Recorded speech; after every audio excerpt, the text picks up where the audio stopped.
Hello and welcome back to my channel, and welcome to my project, my layout for lesson 2 of my friend Sarah's awesome mixed media backgrounds volume 1 class. Now let me say straight away that I am scrapping these in order. So lesson 1, this is lesson 2. However, I'm not sure if this layout is actually coming up on my channel before lesson 3. Lesson 3 might be published before because this is a present and I'm not exactly sure when I'm going to be able to give it. So this might be up on Wednesday the 11th or Wednesday the 18th and therefore appear to be out of sync. But if I put number 3 up first, I will let you know in that video so as not to confuse you too much. So, as I did in the previous one, I'm not going to go into detail as to how I made the background, but I love it. I love it. And the one thing I will say that Sarah talks about, she talks about loving brush strokes, and I can't agree with her more. So that's all I'm going to say about that. You'll have to take the class if you want to see how to achieve this entire lovely background. I will let you know a little bit what I used. I did use some Alta New embossing paste. It's the first time I tried it. I received it in one of my kits earlier this year, and this is the one I saw Sarah use, so I thought I would use it. I loved working with it, so it's a fun paste. I used, of course, Paige Evans stencils. This time I used the heart stencil. I used some Shimmers Mists. I used this in Mango Tango, the vibes. I used the colorings in Mama Sings the Blues. And I used the colorings in Mandarin Mai Tai. And this is a very fun color. It's a goldy orangey yellow. I actually love it, and I don't use it enough, so I need to remind myself to use that a little bit more. And I used some Shimmers paints as well. I used Orange Sherbet, which is a lovely orange. I used So Sappy. There you go. Maybe I should get a little bit closer with those since they're a little bit smaller. So here I'll show you the orange. And then my beloved teal, The End of Time, which of course I use quite frequently. So again, did my background, and this time I forgot, I didn't even get the foundations paper out. For some reason, I had just a piece of regular white cardstock on my table, and I used it. So it's a little bit more warped than usual, so it will have to spend a lovely 24 hours under a nice and full iris container. Then I just went, because really what I wanted to do was sort of match the colors of the photos a little bit. It's a hazy sunset, but you can see it back here, the ocean. There's some blues and peach oranges and some stone colors. So I really just wanted to go in and keep with that. I love sunsets. I love scrapping sunsets. I've done this kind of color scheme many times before, although not this way.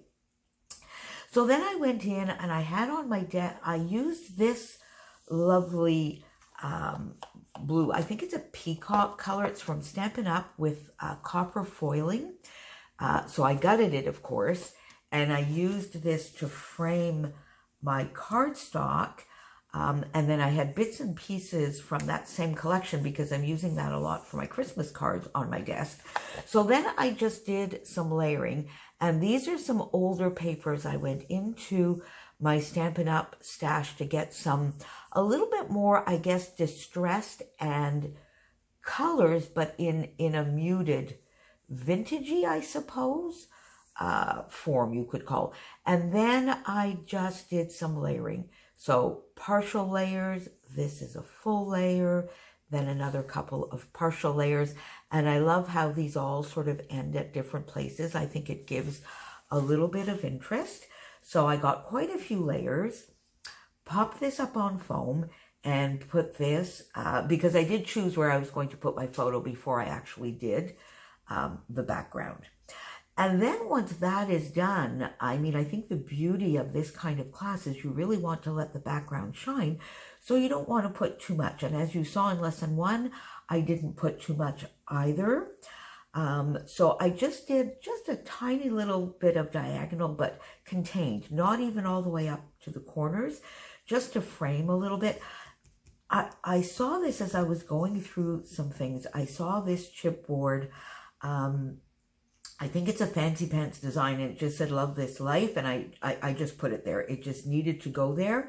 It's a little maybe more red than, but it is an orangey red, so I figured I could get away with it, so I put it there. Some lovely copper topped foam stickers that came into alphas, thickers, I guess, that came in one of my kits. And I did check this title out with the lovely little recipient of this gift, In Your Eyes. And I took out some stars that I had from Pink Fresh Studios. This was really the only one that matched the color.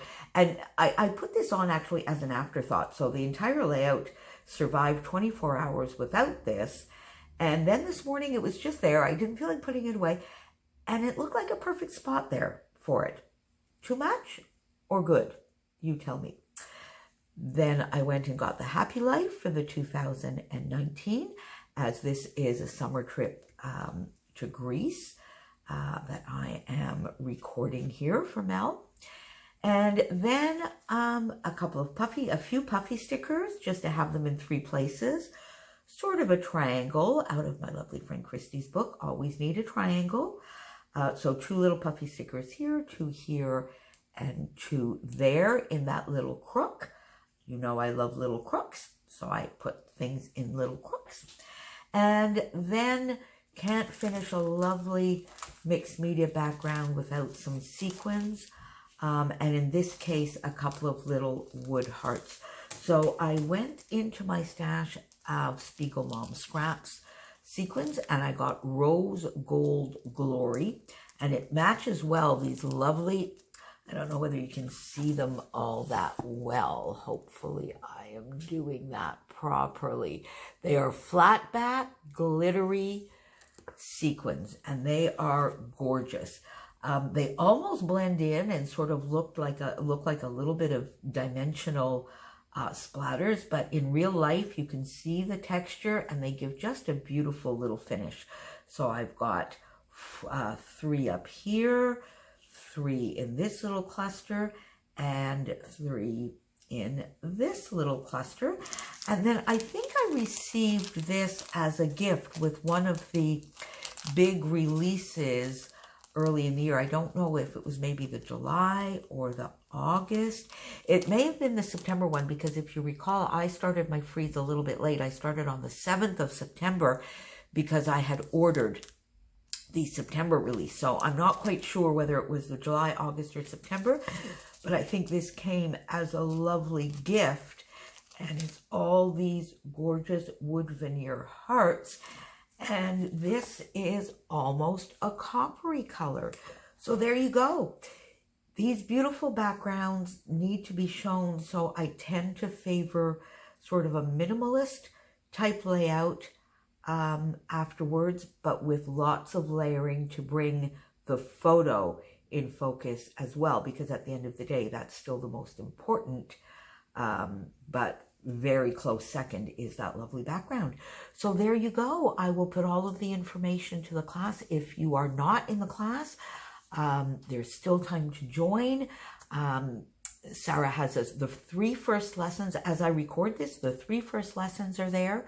The 4th one is going up today, I believe. I'm recording this on Saturday the 7th. And we have voted on lessons 4 and 5 as to the fun products we'll be using. So it is a very interactive, and it's very much a personalized class, basically. So I'll put all of that down below. In the meantime, I will see you here again next Wednesday with another project from another lesson. Have a lovely, lovely day. And how are all your Christmas preparations going? This is a Christmas present. So do you give some layouts or projects or handmade presents for Christmas?